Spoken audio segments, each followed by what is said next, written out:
Hello and welcome. It's Japan, and we got our Raw review for what's it? Not when one. I'm already not even realizing that we're already in February, but February 3rd's Raw. Now, overall, this is a weird one. I don't know. I guess Raw being like only 4 episodes is still weirding me out to be able to rate these things, and I think I got most of the promos and stuff that at least I thought were important. There was a couple, I guess, that was maybe talk worthy, and we'll probably put it.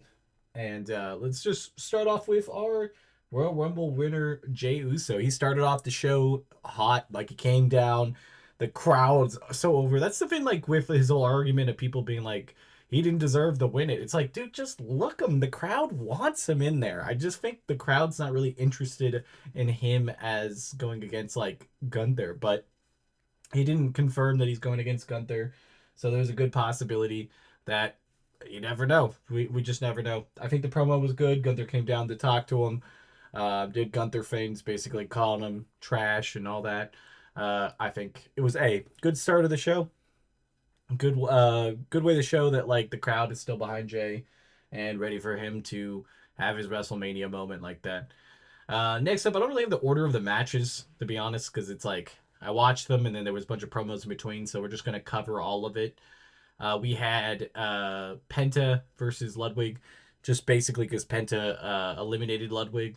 Match itself was pretty solid. We had a little bit of outside stuff with Pete Dunne coming out the end of the match, and then Ludwig attacking Penta, so maybe like a Ludwig Pete Dunne alliance, or maybe a triple threat at some point, maybe even next week. I'd be cool with that. That could be a cool match. So I'm liking what they're doing with Penta. I think he's still doing pretty solid. I'll put it in a B. Solid match. Good to be on the card. I was happy with it. Knowing that we only get 4 matches, it's nice to have at least like a Penta match as one of the 4 because he's killing it. Ludwig did plenty. Um, he did solid. Next up, we have Io versus Liv for the first of the qualifying matches for the Elimination Chamber. Now, I'll be completely honest with you on this. There's a lot for it to me because, like, having Liv win by disqualification because Rhea hit her is just a very weird way. I know what they're building for, and I know it's like it could make a lot more sense later on. The only thing it makes sense for though is if Io does eventually have a second chance match. If they don't have like a second chance match for like the last spot, I don't understand why they did any of this. So I guess I'm going to sit back and just not put that into my factor of the decision yet because we don't know the decision. But if this is Io's only chance and this was her getting knocked out, I don't understand the point of it. So I know they're going to probably set up a tag team match next week with Rhea and Liv versus, or Rhea and Io versus Liv and Raquel. But if that doesn't lead to Io getting a rematch or getting her own elimination chamber match, then I really don't see what the point of this was. The match itself was pretty good. I'll put it in the B. I thought the match wasn't bad. It definitely suffered for having like a cluster at the end. I just didn't really like the disqualification win. I think it puts like Io in a huge loss streak too. It feels like she's lost at least the last 3 big matches and stuff. Um, Relatively clean. This one was a disqualification, but like it still was pretty clean before that. Like Raquel didn't get into it too much with her, but I guess that's something to be said with it. And then we had Charlotte Flair, which it did feel like she tried to like genuinely like connect with the crowd, and the crowd just absolutely did not want to hear any of it. Which I think is fine. It was cheap heat. We had Rhea talk to her, so yeah, this definitely happened before this. I don't know why I put it in that order, but it was it was fairly decent. I feel like the crowd definitely didn't want to see Charlotte Flair win, and I think that's going to build that heat. And the only thing I didn't like what she said, she's like, "Well, I can face you, or I can go down and face Julia." I was like, who would cash in their WrestleMania moment against the NXT title? I mean, I love Julia, but like that's a crazy thing to say. That's just like the cheap pop to get her down to NXT randomly with making it fit. But like the next NXT show is already solid. They don't need to have Charlotte Flair there. But I mean, I guess when you take the Queen, you take the Queen, whatever. But I didn't really like this promo as much, so I'm gonna put it in C. Then we had the heel day versus Dragon Lee and Ray. This match was kind of just to bring more of the heel day forward. They got their new theme, which was I thought pretty solid, and then they had Logan Paul come towards the end to cost Ray the match because that's going to be the qualifying match. Next week is Ray versus Logan.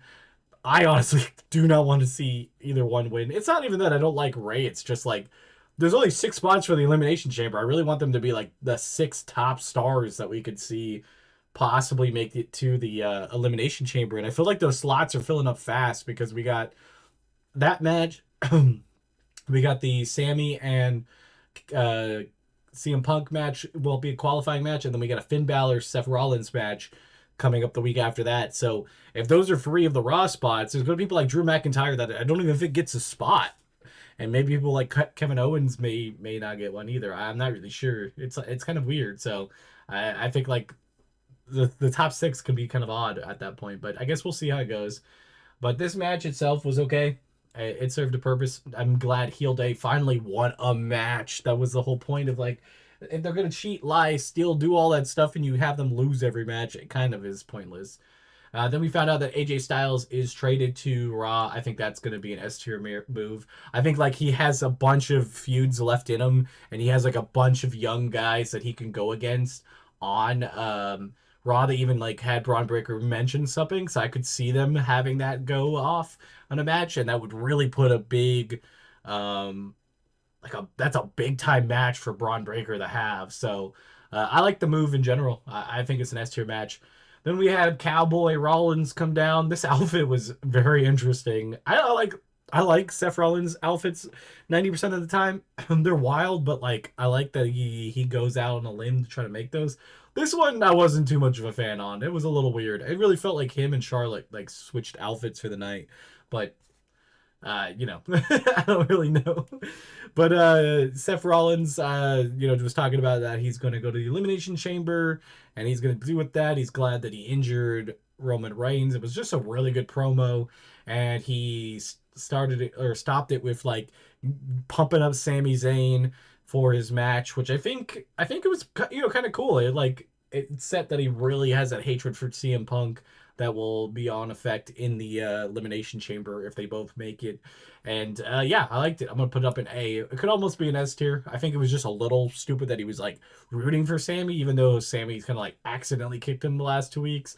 I feel like they could have just been like, yeah, I really want you to win because I really don't like or don't like CM Punk. And have less to do with like, yeah, I believe in you and type of stuff when I don't think Rollins actually meant that. Then we had the qualifying match was CM Punk versus Sami Zayn. It was actually a really good match. The back and forth was really good. It really looked like Sammy could have maybe pulled that one out, and Punk's dreams be crushed there. But I feel like if they're gonna crush his dreams, they want to crush it on a PLE. But it was great. And then I'm gonna add to the end of it after CM Punk defeats Sami Zayn. Um, Kevin Owens shows up. I thought he was still in the shadow dimension with that Alabama Slam. I didn't think we are gonna see him anytime soon, but we see him 2 days later and he takes out Sami Zayn, which he there's a couple things with that. One, I don't know if Sammy's gonna be written off for a little bit and they're gonna bring back that feud right before WrestleMania. I think that would be the feud to have, Sammy versus KO. Also, this happened like right after CM Punk left the ring. Like, why didn't he just stop and get back in there and chase Kevin Owens off, even just for a second? I know he's not like necessarily a baby face, but I don't feel like he just would let Kevin Owens just kill him and then walk off. Like, I feel like CM Punk would at least like got in the ring and been like, hey, stop it. But that didn't happen. But yeah, overall, pretty good Raw. I'll put that match up in S tier. I think, as you can see, it was just, pretty solid all the way through. There was a couple other backstage segments with Dirty Dom wheeling and dealing, getting Finn Balor a match, getting, Liv her qualifying match. I don't know if she got the qualifying match from Dom. They did get a tag team match, I think, soon against the tag team champs. I think that'll be pretty cool. Yeah, but I feel like that was a lot of different things right there that, in that little segment that was pretty decent. Other than that, really wasn't much. Chad Gable's leaving to master the Lucha Dark Arts, so maybe he'll be gone for a bit. Creed Brothers and Ivy Nile seem like they're going to be getting title matches soon, so I'm not opposed to any of that in the next couple weeks because that would fill up the Raw pretty nicely.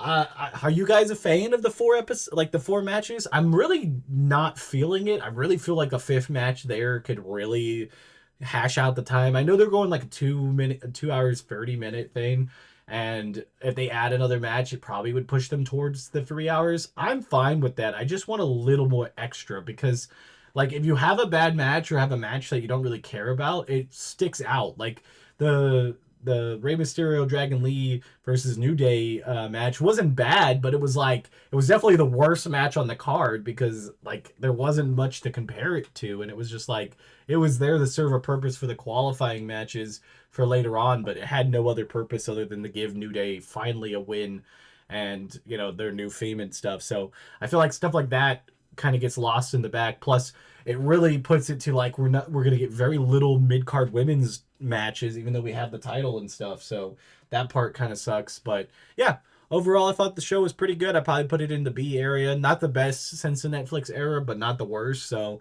I think that's pretty solid.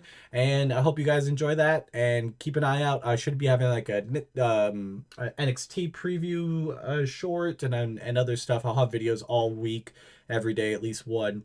And until next time, this has been Japan. Bye, guys.